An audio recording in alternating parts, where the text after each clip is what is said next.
of all, welcome everybody. It's great to see all these people. It's so nice. And here we are at our Talk of the Town series. And tonight Foster and I are going to be talking to Nicolas Fox Weber, the esteemed and acclaimed biographer and cultural art historian.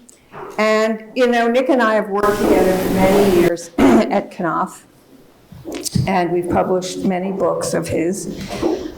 He's written books on Corbusier, on Balthus, on patron saints, on those who brought modernism to this country, patron saints. Mondrian has just been published. It's a book that Nick has been working on for more than a decade. Thanks to me, I have allowed him to do that and said, right on and go off and mind your own business, Vicky. And the book has received wonderful reviews. It's been called Definitive by Publishers Weekly. A vital and enlightening portrait received a starred review from Kirkus. It's Charles Finch, the great essayist, has called it the standard biography of the artist. And Hilary Spurling has called it a treasure chest for art historians. And what more could you want than a treasure chest? And indeed it is. I think it's Nick's most ambitious book. He was not an easy subject, but in reading this book and in reading it many, many times, but I just reread it for this conversation, I have to say, you totally understand this artist and how he evolved from painting the most naturalistic of nature around him to the most severe and clean grid of his imagination. And to him, it was, well, Nick can tell you all about it. Now, before we start our conversation, Nick is going to talk a little bit about Mondrian just to situate us all in Mondrianville and to talk about how he came from, what he came from and where he went with it. So I just want to give you a quick introduction to this man whom we'll be discussing tonight, who grew up in a very, very Calvinist right-wing household in the Netherlands. Early on, did some illustrations that I think would surprise you as being by Mondrian, because you all know his work to a degree, but these are scenes of tortures that he did for a religious book published at the end of the 19th century. And then here's a painting that both Vicky and I find incomprehensible, that he did just as he was coming into his own as a painter.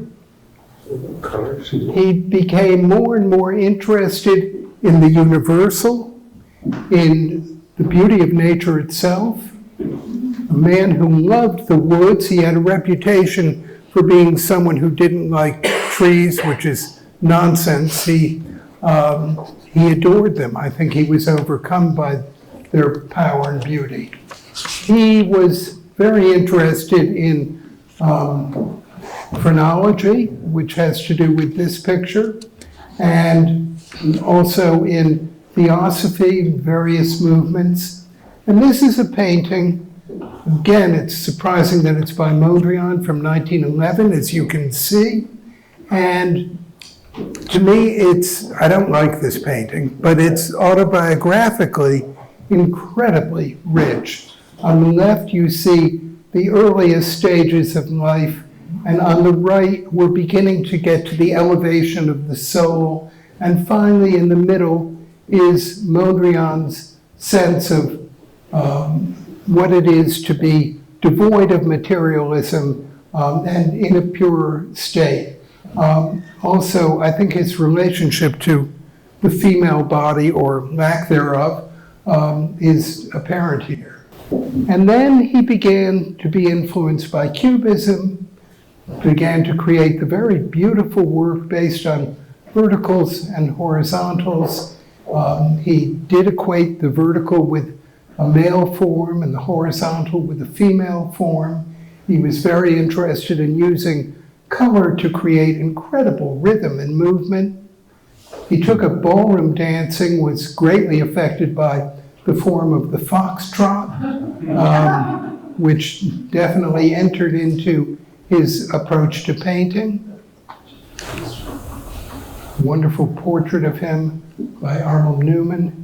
And then he became so pure that sometimes with very few forms, he could create something of really extraordinary beauty. The color isn't very good in this projected image, but it's a rich color in that little triangle on the left.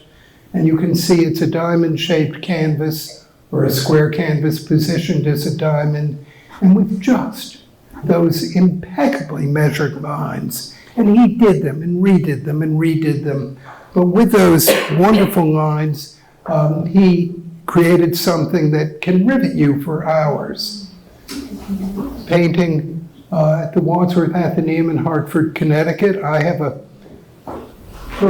personal partiality to it because it blew me away when I was 10 years old, and I told my father I'd seen something as beautiful as mountaintops and skiing, which were my passions in life, and he told me that it was by a painter called Mondrian, and Mondrian had the ability just to, with one blue rectangle and deliciously divided white, create something that never stops moving and filling us with degrees of pleasure. He was interested in totally pure abstraction, but he sometimes gave artworks names that were based on places, Place de la Concorde. And here you have Broadway Boogie Woogie. He moved to New York in the late 1930s. He ended up dying in New York. He's buried in Queens. And this is his last big painting, Victory Boogie Woogie, where he really took fire with the form. The only other thing I'll tell you about him is that he stopped listening to Louis Armstrong and preferred Boogie Woogie because he said that Armstrong had too much melody. Very Mondrian. Now, Nick, before we start asking questions, go back to that triptych because, you know, it looked like an Alma Tedema of Salome. Yes. And was it inspired by that, or was... I don't think so. I think that this is when he was head over heels reading Theosophy, very influenced by Madame Blavatsky. Right. And the only photograph that he had in his studio was a portrait of Madame Blavatsky. And he joined the Theosophic Society and began doing a series of figurative works that have this quality. But that painting, just because I'm just responding to it, it's interesting in thinking about Theosophy, and that it's a very spiritual painting, really, because there's no body there. Yes, absolutely. He had ideas of a form of purification, right?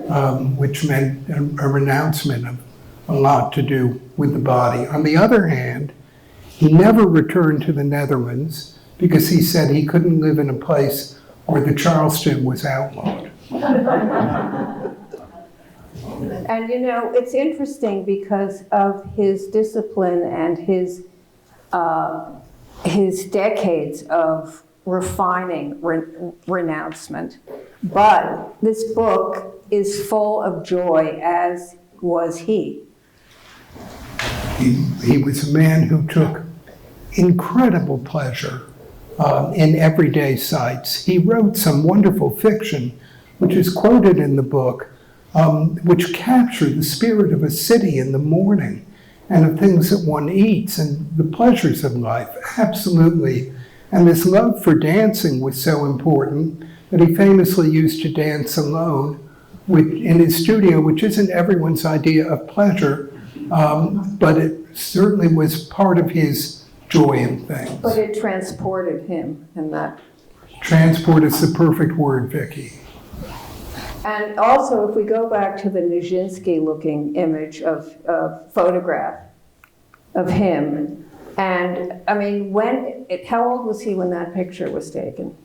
It was taken just when he was interested in the theories of phrenology and the relationship of the measurements of the palm of the hand and the parts of the brain to the nature of personality. Because of course it's very angular, and his dancing was people laughed at him because his dancing was so rigid. Absolutely. So he was inhabiting his paintings. I think that is a perfect way of describing it, that he inhabited his paintings. And he lived in a studio that was like living inside one of his paintings, because on the white walls he had squares or rectangles of primary colors glued to the walls, and he moved them around all the time. But he really lived in a three-dimensional Mondrian.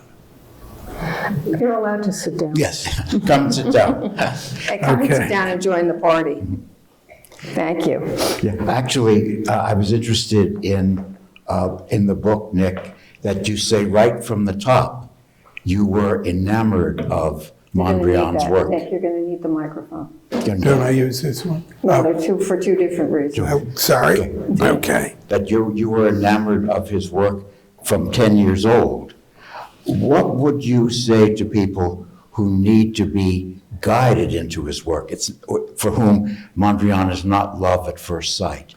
I think reading your book will help that person, but not everybody falls in love with him right away. You were entranced right from the beginning, but some people might need to be pushed into Mondrian. Well, Foster, it's my hope that if you could put someone in front of a Mondrian and say, take every other thought out of your head, just look at this painting, let it exist for you, that it will create joy. I mean, there's a reason that people have picked up those designs and put them on shoes and dresses and hotel facades and all that stuff, because there's something about the rhythm and the right angles that naturally brings one joy. So my hope would be that people would realize it's not about education, it's about feeling and just seeing. But there's a difficult route to it, and that he wants us to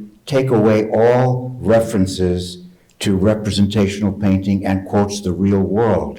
And that's very hard for me, because I look at one of his paintings and I want to interpret it. Oh, that looks like, that's an abstract version of this. But that's not what he would have wanted the ideal viewer, how he would want the ideal viewer to approach his work. I haven't been successful in emptying my mind of those other kinds of references. That's interesting. I mean, when you look at his, I don't say, oh, that looks like.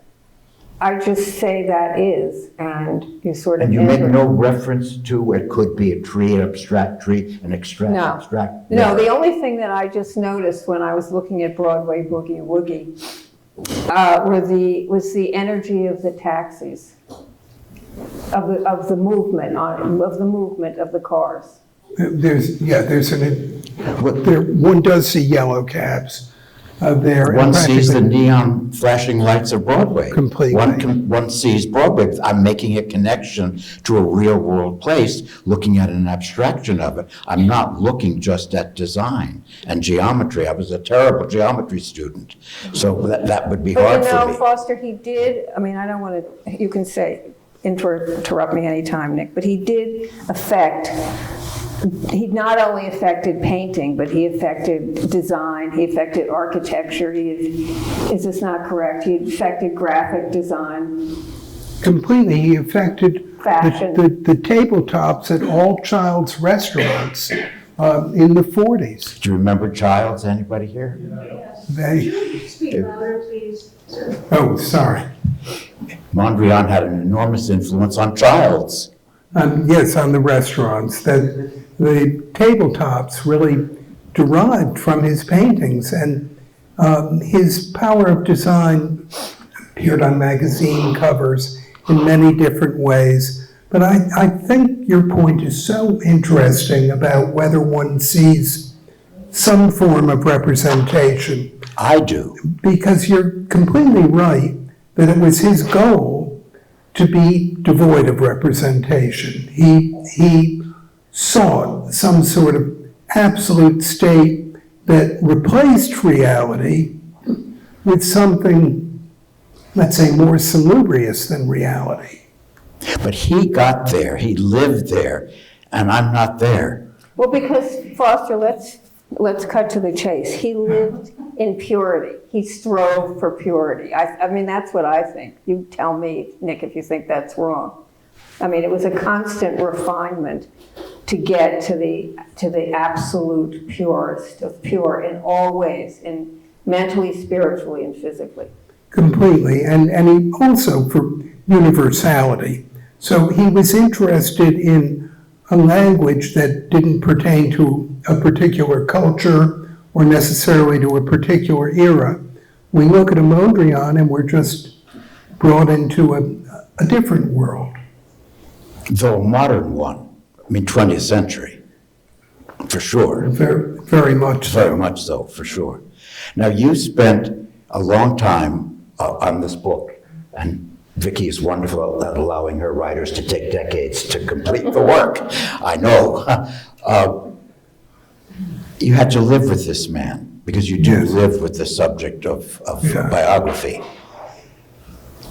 Now, I want to ask you, I want an answer, direct answer. Did you like him? I will answer directly, I promise. But I just want to say about Vicky in the 12 years that sometimes she has the idea that another book should be done quickly in the process. And so that can happen. And it's great fun. You take your mind off of Mondrian for a little while and do something else. But did I like him? I started off disliking him because I read in his catalog raisonné and on the wall text of an exhibition in Paris that he didn't attend his mother's funeral because he was too busy planning an exhibition at the Stedelijk Museum. And I found it very hard to like someone who lived 20 minutes from where his mother lived, had apparently a happy childhood, and didn't attend her funeral. And then after about 2 years, I was in the Beinecke Library doing research and reading letters written to Mondrian's heir, a man called Harry Holtzman. And there was a letter where Holtzman had written Mondrian's younger brother, Karl, and said, "What year did Piet move from the Netherlands to Paris?" And Karl's letter to Holtzman says, "Well, I know that it can't have been before 1910 because I remember him well at Mother's funeral." So I really thought that I'd been given a very bad bum steer and that I just wasn't, I had to rethink him. Somehow that fact had an enormous But impact. Nick, you tell us in the course of the book that he didn't attend his father's funeral. Well, Am I right? You can't have everything, Foster. that is correct. That is correct. He didn't. He went to his mother's funeral, but not his father's. Well, but he rushed to his father's bedside periodically when his father was ill. I have to say, I love your book and I appreciate Mondrian's writing. I did not like him. He's a very difficult man. You're far more patient than I would Well, have you been. know, it's funny because I actually totally understood him. I totally understood him, and I didn't sympathize with him because he doesn't require that, but I understood what he was striving for, which is, I mean, and Nick, you are like this too, because you are a disciplined athlete in a lot of ways, and you're constantly pushing your body, and he was constantly striving to sort of strip away, get rid of all the sort of schmutz of of everything. But that involved not really being a people person, to put it mildly, pushing away friends, being a friend and then pushing you away. I think his sexuality is far more complicated than you make conclusions about. I see him as either a repressed homosexual or completely asexual. And I think he lived his life repressing sexual urges and what I would even identify as normal human urges for human socializing. I would have been afraid to be in the same room with this But doesn't man. he say at a certain point, of course, we're having this conversation as if Nick isn't here, but doesn't he say at a certain point that every time, I forget the quote, but it's about every sperm is a wasted masterpiece or something of that It's nature. pretty much it, yeah. But you say that, and I think I present his sexuality as incredibly complicated because I come to no conclusions, because I can't, because as my grandmother used to say, I wasn't under the bed, so how could I really tell what happened? And I think that, I tell a great deal about his involvement with another man, about his connections with younger men, which I think were probably asexual. There's every rumor about him, though. There's a Dutch art historian who made a deck of playing cards, each with the face of a woman who he thought was a lover of Mondrian's. So claiming that Mondrian had 52 women in his life. And there are also some people who think that he spent his whole life a virgin. And I don't know.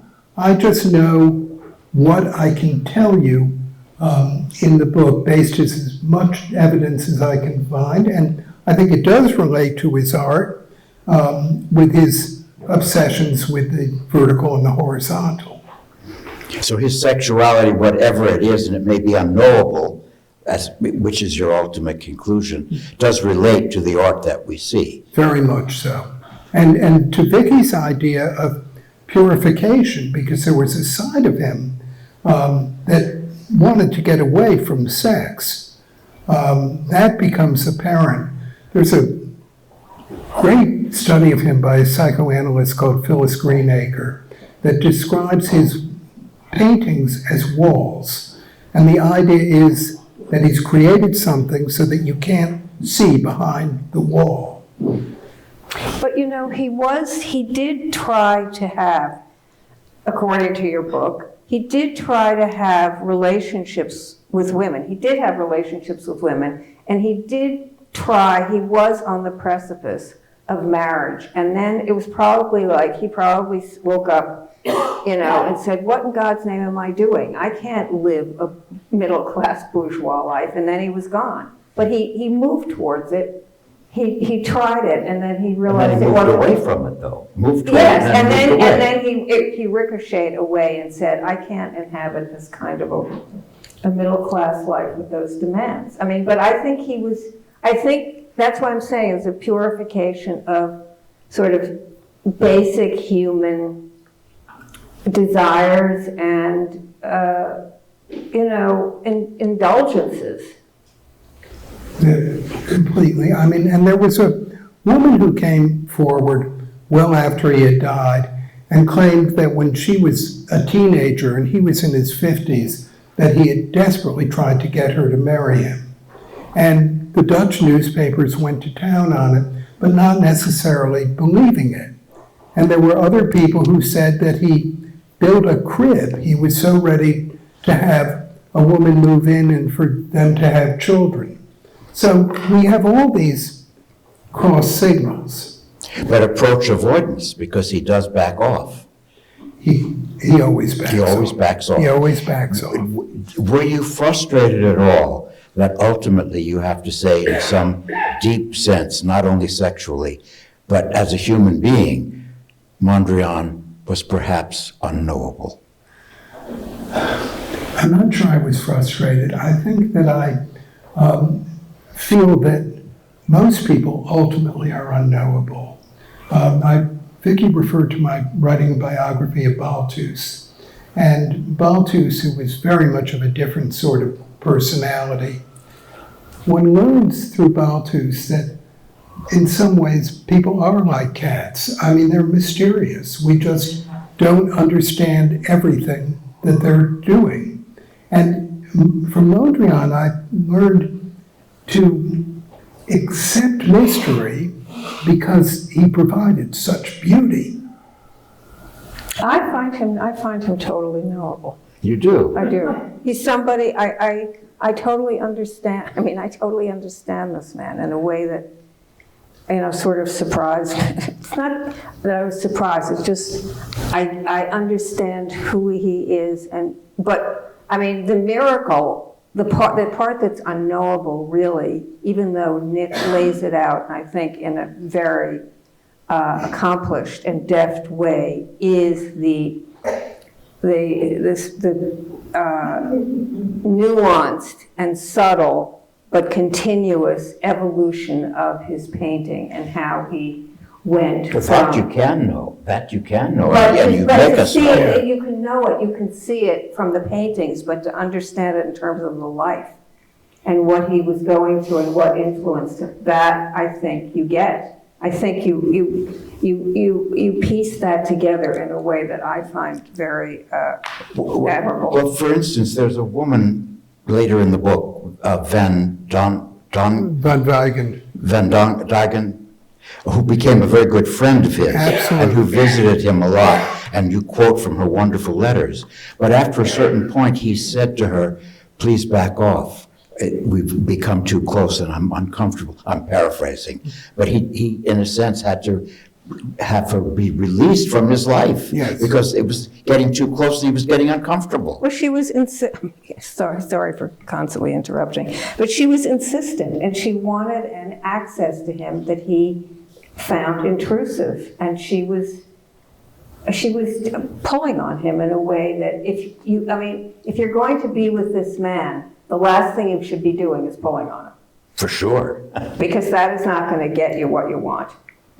And so she was too insistent. What do you think? Well, I think she practically hounds him at a certain point. I mean, she stands there looking at his window for an hour, trying to figure if he's up there with another woman, and it ends up that she's looking at the wrong window. But one of the things that I'm struck with at the moment is that one works a long time on a book. It's incredibly moving to me that you two know these things from reading it, that you really got in there, because I was alone with Mondrian and Charmian von Wiegen for about a year, and quite obsessed, because she's a very bright woman, passionate for him. It's on again, off again. You really can't tell what's happening, and it's nice for me that other people are in there. I felt bad for her when he pushed her away. With reason, yeah. Well, I totally understood it myself. I said she's an annoyance, and he's trying to work and go away. It's too. What you want of him is it's too human. It's too human. It's not. If you're drawn to him, which she is, she's drawn to him. She adores his work, but she doesn't really, because when he's doing the work, that's what irritates her. And she's basically, I close the iron door on her. She's locked out. And that's when she goes crazy. Yeah. Yeah. But I identified with her, pushing against a friend who. But there's another topic, a bit uncomfortable to bring up, but it was disturbing as I was reading the book. Your subject was an anti-Semite. Absolutely. Which is very uncomfortable for me. It's- And he never got over it. But on the other hand, Jewish people were of enormous help to him, and he left all his estate to Harry Holtzman, who was Jewish. Who was the son of Orthodox Jews, brought up by a rabbi, Holtzman. Did Mondrian make an adjustment in his anti-Semitism? You never quote him as doing so. He makes these horrendous anti-Semitic remarks on various occasions throughout his life. and didn't seem to see an inconsistency with that and his being very close. His first dealer was Sal Sliper, who was Jewish, and then you have Sidney Janis. Lots of other people who were very important to him were Jewish, and he doesn't seem to see the connection or lack of connection. I mean, his great dealer, Lance Rosenberg, he makes some belittling remark, one of those hideous things about Jews and money that he was inclined to make. But again, it's a case where I felt my job was presented. You know this, you hate it. It makes you intensely uncomfortable, but you still have to put it on the page if you're going to be true to telling what this man was all about. But as far as you know, he never resolved his anti-Semitism? Well, but he does change when he comes to New York and he sees what's happening in Germany, and he becomes sympathetic to, I think he becomes sympathetic to what is happening to the Jews, and he does see it differently. What do you think? I have no feeling, I'm sorry to say, for his being aware of what was happening out there in the world. Just as I have no feeling of his having a particular feeling for people having no money, people who were suffering. He gave himself this job of trying to create a form of universal beauty, which he thought could in some ways help everyone. And it was a generous instinct. But on the other hand, there's very little evidence of his being compassionate on a personal level. But at a certain point, you say that it's interesting that Mondrian had only considered world events in terms of how it would affect his life. But now his reaction was different, having to do with the Second World War. Because of statements he made about the horror of war itself. Well, he talks about, he believed that courage, conviction, and the overall benefits to a majority of people in the world was essential to all human action. And, the question is, how did he square this with his anti-Semitism? But he was aware of the world beyond himself at that point. Yes, and when he walked through Paris and wrote very poetically about people on the street, he certainly was aware of them. He also sometimes could be very surprising. So, for example, he categorically hated figurative art, said that he had no use for it. But when he was very fond of a woman named Winifred Nicholson, and he saw her landscapes, he told her they were great. And he could be very inconsistent in that way. Very late in his life, he attended an exhibition at the Museum of Modern Art by the artist Morris Hirschfeld, who had essentially been a shoeshine boy and painted in a very primitive way. And Sidney Janis, who was an art dealer and collector, put on the show at MoMA, and many people attacked Janis for doing it because there was a commercial interest and he was doing it at the Modern. Mondrian, out of loyalty to Janis and loyalty to Hirschfeld, who he thought was the real deal, who he thought was genuine, arrived at the opening before anyone else, positioned himself in front of one of the masterpieces, and stayed there to the very end. So he could be loyal. But he's inconsistent. But you're so scrupulous as a biographer, you do not resolve his dilemmas for us. You don't tie everything up neatly. So you have no final statement about his getting rid of his anti-Semitism. As far as you know, he didn't, even though he gave his estate to Harry Holtzman.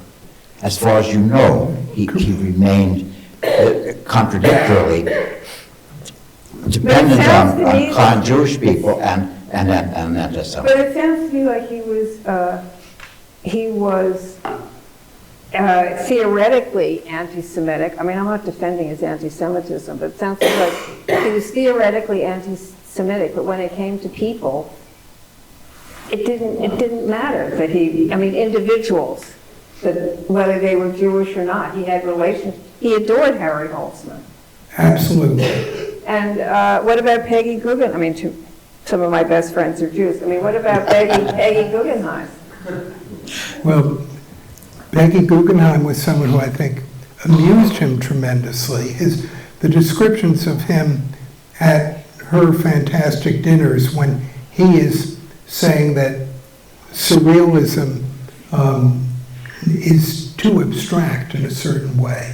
He credits himself with somehow being more real in his art, and famously with Peggy Guggenheim, and that's another example of his surprising us. He was a juror at a show that Peggy was organizing in New York. He got there early when the jury was meeting, the art was being presented. There was a big Jackson Pollock there, and Peggy rushed over to apologize to Mondrian that he had to look at it. And Mondrian said, "Not at all, Peggy. This is probably the best thing here. This artist is going to go very far." And Peggy subsequently paid Jackson Pollock's monthly studio rent. I mean, she became his greatest patron. So Mondrian, with something like that, surprises us. He could be generous about other artists. Yes. You wouldn't think it, but he could be.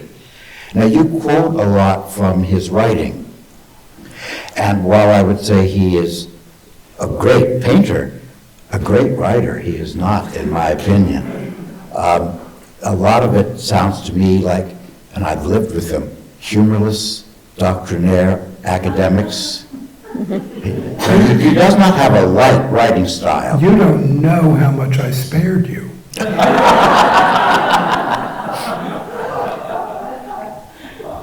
You chose the best. Yeah, I mean, it seemed pertinent to me, so I would write it down. And then I would cross out this and cross out that. And then I would imagine Vicky looking at the text, and I'd cross out one more thing. His writing style was heavy. Heavy, repetitious. Repetitious. He's like someone who speaks with no intonation. He complete monotone in his writing voice. And very tyrannical. You must see it as I see it. Yes, there's no question. I mean, he's an arrogant writer. But he lives that way. He lived in his world in that way, which is why when he came to New York and the apartment on 56th Street had the rounded arch, he got rid of it and made it square. Right. He couldn't stand the rounded arch. Right, he couldn't stand the rounded arch. He really couldn't, right? He hated that rounded arch. Couldn't live with it. So talk a little bit about, I think Sidney Janis is an interesting character. Talk a little bit about him and about Harry Holtzman, because they're both interesting. Well, Sidney Janis, I had good fortune through my Albers work to meet Sidney Janis several times long ago. And I remember one day just saying to him, "Mr. Janis, who do you think the greatest artist of the 20th century was?" Now, Janis and his wife had lived with Picasso for one summer, and they were friends of Brancusi and many other people. And Sidney just looked at me, he really thought about it, and he said, "Mondrian." And that vision fascinated me. And I thought that Sidney Janis was a real connoisseur of great art. He bought amazing things. I mean, he was a character. He was trained to do vaudeville. His father was a vaudeville performer. He made a fortune in the shirt business by deciding that all men should wear white button-down shirts, and went on to acquire this remarkable body of art. And what was, I mean, but he talk about what he bought of Mondrian's, because... Oh, he bought absolutely the best. I mean, he was someone with an eye. He absolutely had a feeling for quality and for knowing which works to go to. And Harry Holtzman, you asked about also, Vicky, he comes along as a young GI in Paris, and he knocks on Mondrian's door. Now, one didn't do that. Normally, it had to be organized in advance. I find it very amusing somehow that he lived up 3 flights of stairs in a very decrepit building on the Rue du Départ. And at the side of the door, there was a name card that just said, Piet Mondrian. Plain and simple. And Harry Holtzman went there one day and said, I've just come to see you because I think you're such a wonderful painter. They took off incredibly well. And Harry Holtzman was a painter and lived for Mondrian's work and was married to a rich woman, which enabled him to fund getting Mondrian to this country. And he, by the way, we're right near the Jumble Shop, which is where Mondrian went the day that he got his visa and bought lunch for everyone. Rare for him. But Harry Holtzman was so concerned with Mondrian's well-being that as soon as he fixed Mondrian up in a studio on First Avenue, and he and his wife took Mondrian to Bloomingdale's. For some reason, I find it very funny to picture Mondrian going into Bloomingdale's and buying a bed. And he said it was the first time he bought a new bed. So Harry Holtzman was the person who took care of him. As you describe it in the book, Mondrian lives almost near poverty level. He never had money, real money, and his paintings sold at modest prices. And what are his paintings selling for now? Well, at the end of his life, there was a collector who haggled with him. Mondrian wanted $250 for a gorgeous abstraction, and the collector only paid $200. And then, 10 years ago, that same collector sold an abstract Mondrian, not the same painting, but a very similar one, for $51 million. And it commanded more than 51 million. I guess they... So he would be an enormously wealthy man now. Absolutely. And throughout his life, he considered giving up painting because he didn't have 2 sticks to rub together. I mean, he talked about going to the south of France and working for a friend who had vineyards. He tried to get a job as a bank teller, was desperate to get the job, and then the bank manager told him he was overqualified, which annoyed him because he needed the job. And periodically, he had angels in his life. I've never seen anything quite like it. There were people who would band together to support him. And this happened not just once, but on many occasions, so that there was a moment when Mondrian was turning 60 and he was flat broke, a group of his friends got together to buy a painting to give to a museum in the Netherlands. On another occasion, a group of his friends got together to have a lottery of a painting by him. And he had wonderful supporters. But had he lived longer and into the period where his work commanded millions and millions, from what you described, he would have been very uncomfortable being a wealthy man. I think he would have been very uncomfortable, and I also have the feeling that if he had thought commercially the way that artists do today, he would have produced a lot more art and made more money. He always overestimated how many paintings he would do at a time. I'll have 16 works for the next show, and then the show got nearer, and he was repainting and changing things by 1/8 of an inch. But he did not take the opportunity to earn money. You describe his philosophy of art as neoplasticism. Yes. And I wasn't ever confident that I would have been able to pass an exam in which I would have been asked, what is Mondrian's neoplasticism? Could you give us a little tutorial for a moment?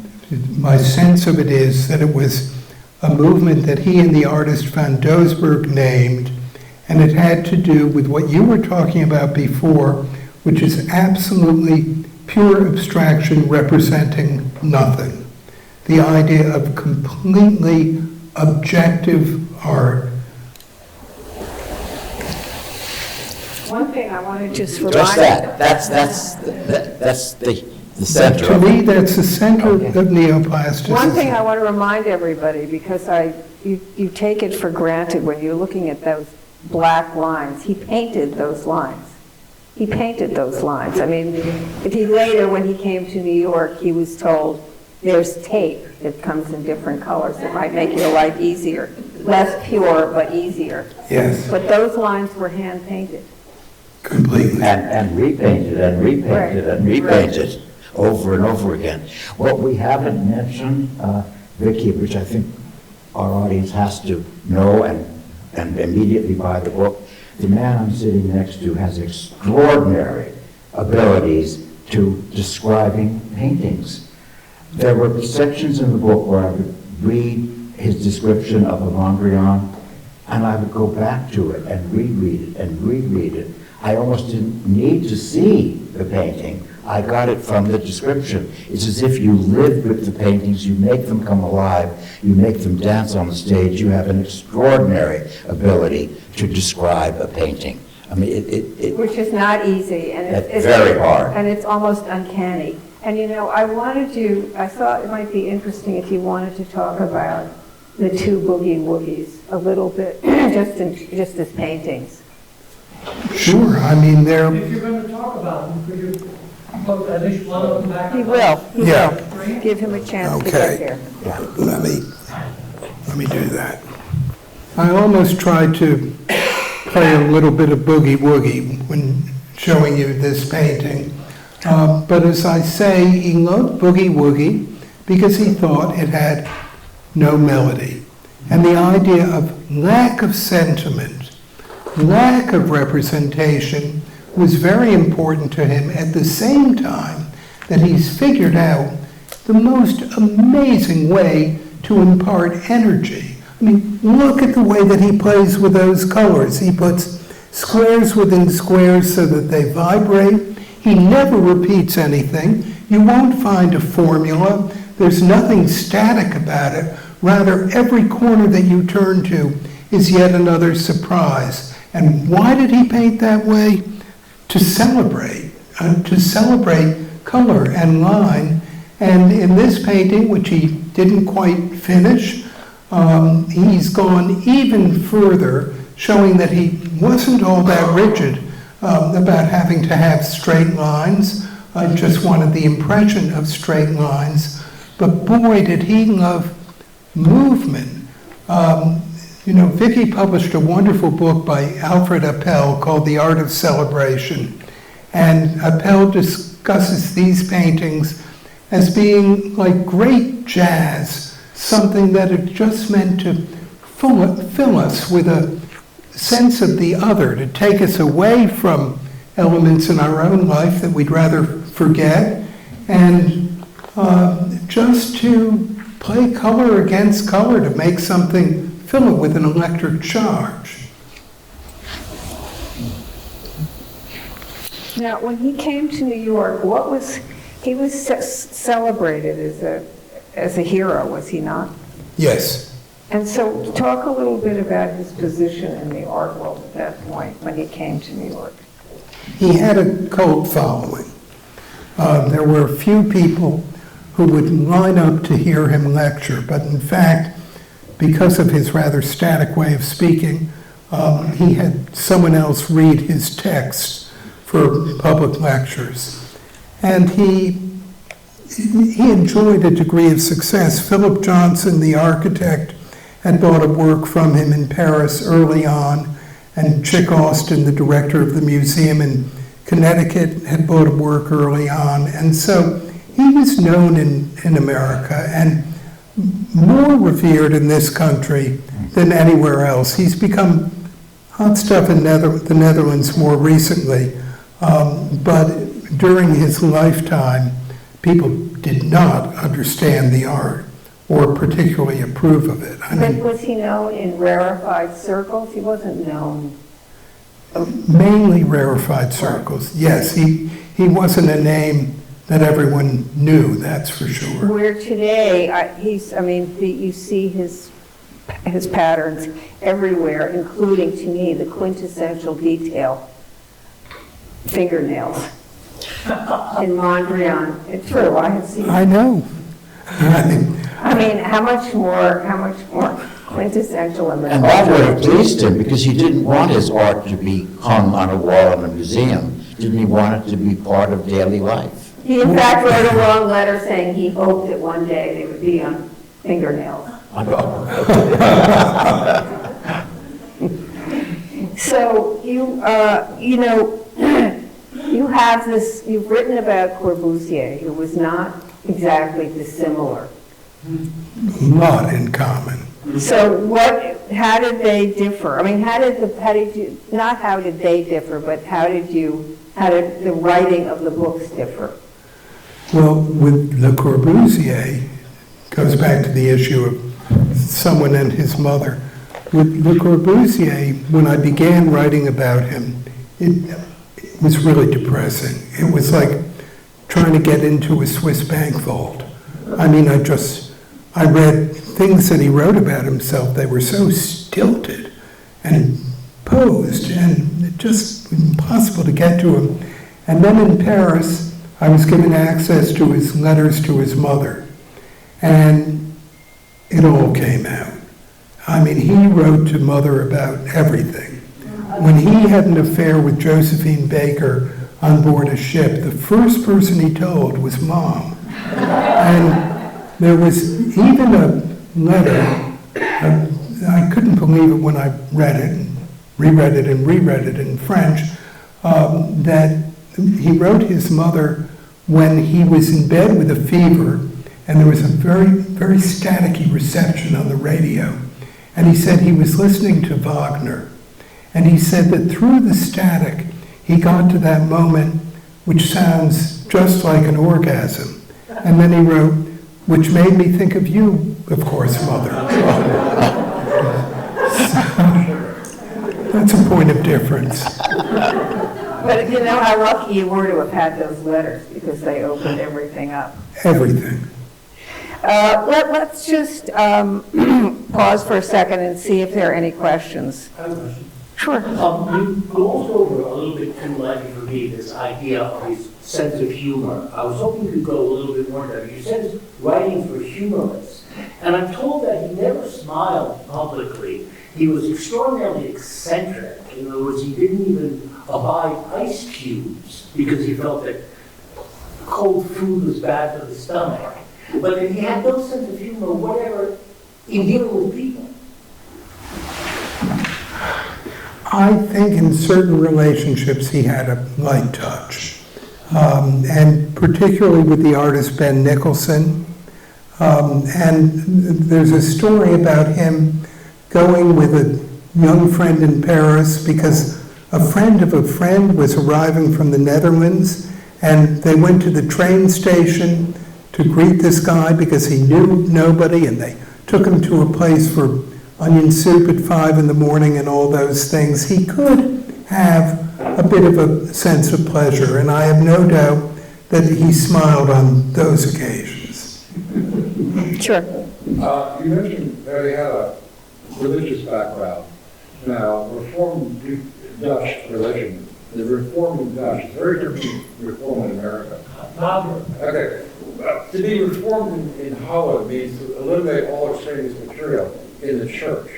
Did you find any evidence that religion shaped his worldview? Because the Dutch Reformed Church is an extremely severe church. It shaped his worldview extensively. His father was deeply religious and made religion, his father was a school teacher, but made religion fundamental to his teaching. And one of the first things that Mondrian painted was he filled in the colors of a large painting that his father had drawn, saying, "Thy word is God." He was brought up with all the strictures of Dutch reform. And he embraced it, and that's what carried him along later, don't you think? I mean, he had no choice early on. I don't sense his being religious later on. No, but the discipline of that religion. Oh, the discipline, to be sure. Yeah. Any other, there were a lot of hands. Yes. When I have yet read this book, so I did not know about his personal anti-Semitism, and which surprised me because one of the paintings that you showed 2 stars of David, so I did not know how those mesh. My guess is that he didn't see that. I just, I don't see him having been aware of the symbolism of the Star of David in part of a painting. Well, that's a big miss. Yes, Julian? I feel like Foster, you were talking earlier about the impenetrability of the character, and that seems very near to the artist, so we can sort of accept. And I'm wondering when you're approaching writing biography about someone who sort of asks to be seen as impenetrable, how does that affect your approach? That's a good question. Because that's part of your character stuff. Well, I like challenges. So, you just... what underlay everything for me was my intoxication with the art. So, as frustrating as he could be, if he was elusive or anything else, I could always go back to the energy that I felt just from looking at the paintings. And sometimes that meant the figurative paintings. With his painting called Red Cloud, absolutely just intoxicates one.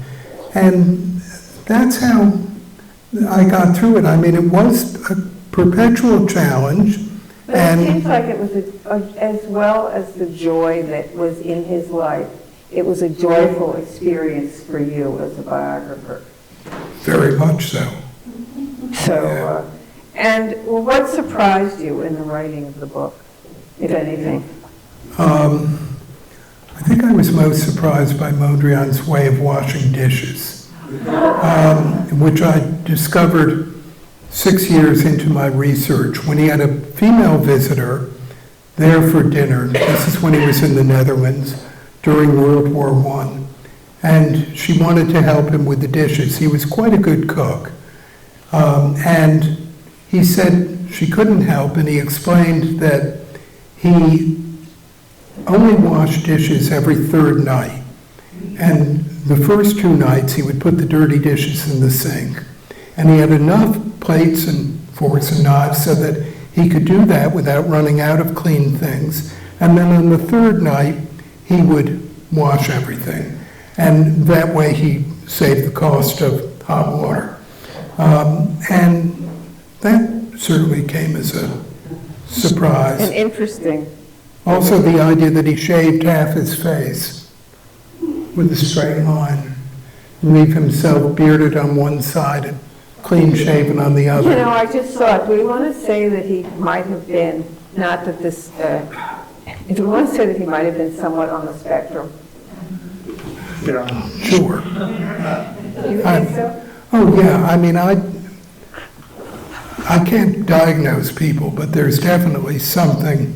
I think the beard gives it away. But Nick, you talk about the joy in his work that you find in the work, that emanates from the work. Yes. Would you say that as he lived his life, he was a joyful person? Or was he joyful in the work, or was he cannot be separated from the work? I think he was a joyful person. He was. He was, and I think when he listened to music, and when he painted, and when he looked around, and even when he walked the streets of Paris, he experienced immense joy.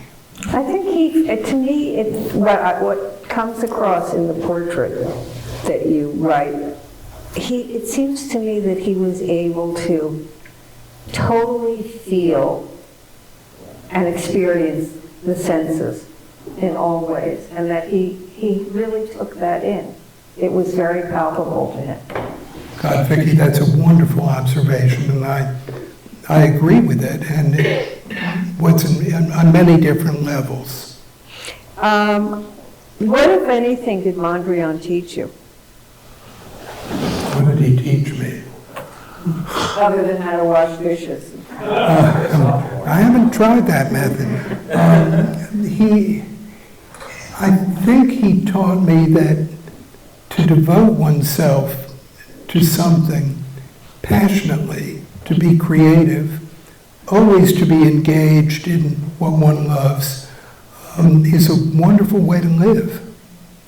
He was never bored, was he? He was never bored. Never bored. Never bored, and he felt life, and he was creating and working, and the idea that you just pursue it, whatever the obstacles, and you stick to your guns, I think comes through very clearly with him. Well, I don't know about you all, but I think this was a spectacular talk of the town. And let's thank you. Thank you. And Mondrian, copies of Mondrian are for sale, and Nick is happy to sign books, so get your copy. Get your copy, absolutely.